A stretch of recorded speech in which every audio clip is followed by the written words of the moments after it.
Brief update on the Justice for Cornelius campaign, or the utter and absolute lack of justice, that's going on with Cornelius Frederick. So for those of you who are completely familiar with the backstory on Cornelius Frederick, potty break, 1 minute, promise. I'm on TikTok, so I'm totally used to 1 minute. So for those of you who are not familiar with this situation, 16-year-old foster child Cornelius Frederick was restrained to death for throwing a sandwich at Lakeside Academy in Kalamazoo, Michigan.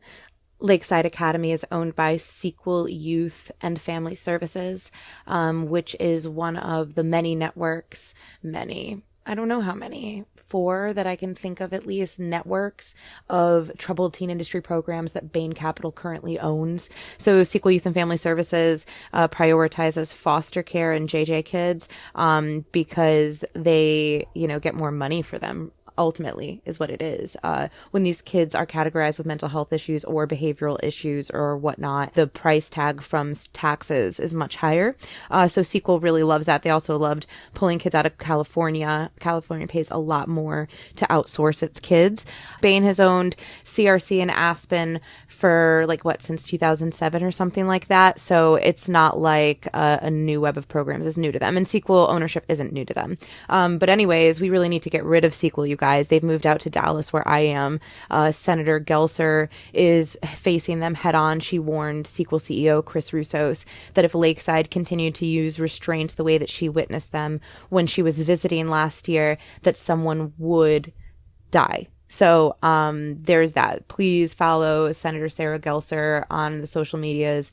She is our dark knight, I believe in her, to challenge the troubled teen industry. She's been dealing with it in her state and now is dealing with it nationally. Also, NBC did a good article with Tyler Kincaid on the Sequel situation and specifically Lakeside. So look at that and listen to episode 18, where we interview our anonymous staffer from Lakeside who knew Corn and brought forth tons of evidence showing that abuse was standard at Lakeside and part of the culture there, especially off camera, especially restraining to death and then resuscitation, and all this jazz. So look into that. But basically, 16-year-old foster child Cornelius Frederick was not in the troubled teen industry, if you will, because he was a troubled teen. It was because his mother died. His father was fed into the prison industrial complex. And because of Cornelius's PTSD assignment after witnessing, he was the one who found his dead mother.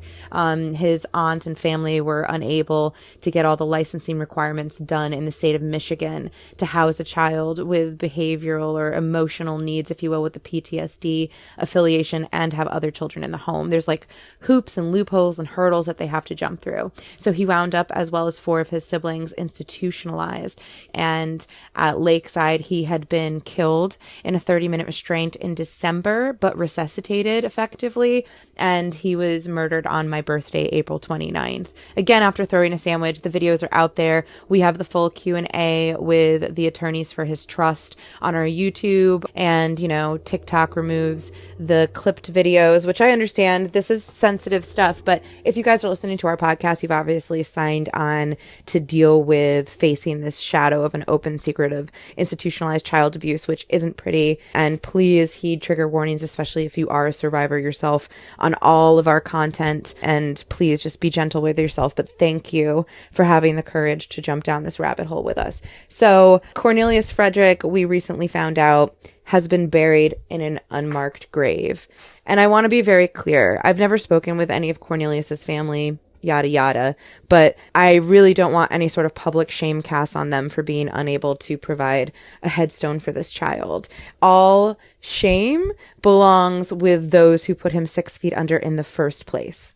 All right. So that is the 10 plus people that we witnessed in the videos restraining him for over 30 minutes. That is Lakeside Management. Kelly, we talk about her in episode 18. This stuff had been going on under her watch and empowered by her for quite a while, and at other programs that she had to be removed from for these reasons. Also, Chris Russos, Sequel CEO, Sequel, Bain Capital, all of these should be held responsible for the murder of this child.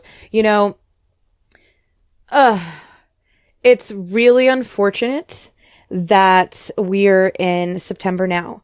And it seems like Black Lives Matters and I Can't Breathe and Say Their Names. It looks like a trend. There are a lot of people crying out that it's trended out. And, for the record, justice for Cornelius and for children like him, foster care children, children in the system. I mean, when is that going to trend in the first place?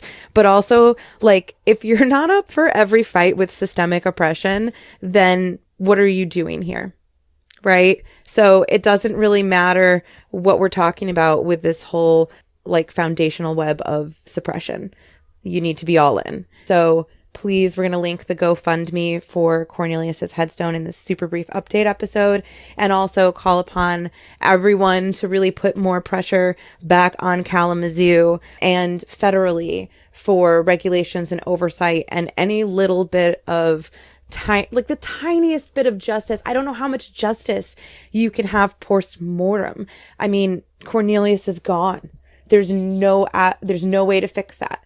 The only way that we can approach this is really to utilize this situation to, I know we can't make him the last one because we still haven't fixed it. And every day this is happening, but to end this once and for all, let that be it. That's the only thing. I mean, if you guys can think of something better, let me know. But as far as I can see, the only way to honor this child at all, and it's everything is an insult, but would be to end this abuse of children. His siblings are still institutionalized. They're still literally at risk. So, okay. Click the GoFundMe link. I'm going to sign off.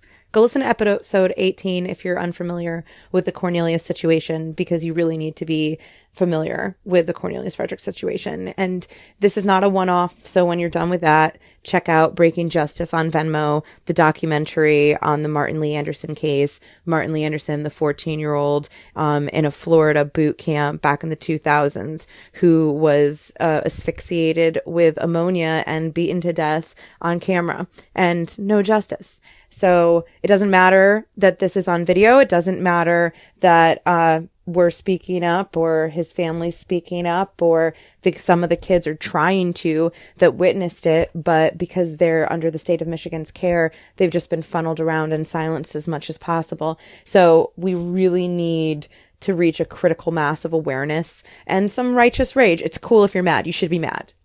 You really should be. This has to stop. Thank you guys. Okay, bye.